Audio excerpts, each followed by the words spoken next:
नमस्कार, भारत 100 देख रहे हैं आप और आपके साथ मैं हूं शरण।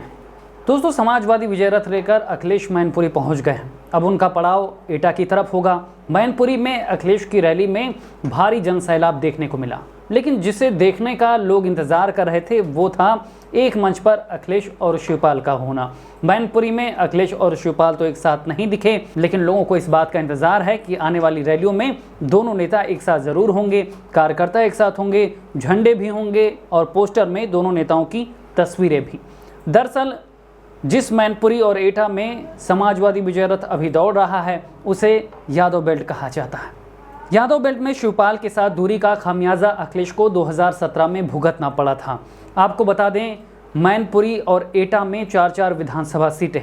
2017 में जब परिवार में बिखराव हुआ तो मैनपुरी में तो ज़्यादा नुकसान नहीं हुआ। मैनपुरी की एक सीट ही बीजेपी हासिल कर पाई थी, लेकिन एटा की चारों सीटें बीजेपी के खाते में चली गई थी। और तब ये माना जा रहा था कि शिवपाल से दूरी की वजह से यादव बेल्ट की इस प्रमुख सीटों पर बीजेपी जीत हासिल करने में कामयाब हो सकी।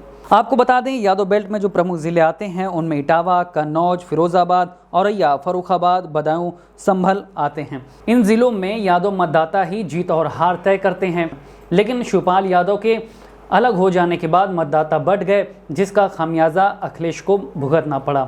2017 में ही नहीं बल्कि 2019 में बसपा के साथ गठबंधन करके सपा लोकसभा चुनाव लड़ी थी, लेकिन लोकसभा चुनाव में भी इस बिखराव का नतीजा ये हुआ कि फिरोजाबाद जैसी सीट पर भी सपा को हार देखनी पड़ी।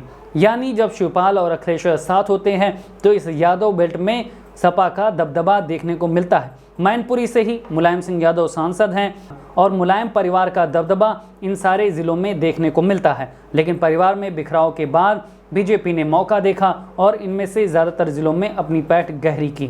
2022 में अखिलेश ये गलती नहीं चाहते हैं और इसीलिए मैनपुरी में जाने से पहले शिवपाल से गठबंधन पर उन्होंने औपचारिक ऐलान किया। खास बात यह भी है कि यादव बेल्ट के ज़िले मसलन एटा, इटावा, मैनपुरी, फिरोजाबाद, फर्रुखाबाद, संभल, बदायूं, इन सभी पर यादव मतदाता के साथ ही शाह, मौर्य और लोध वोट भी बड़ी संख्या में हैं और इसीलिए अखिलेश यादव ने यहाँ पर दबदबा रखने वाली महान दल के साथ भी गठबंधन किया है।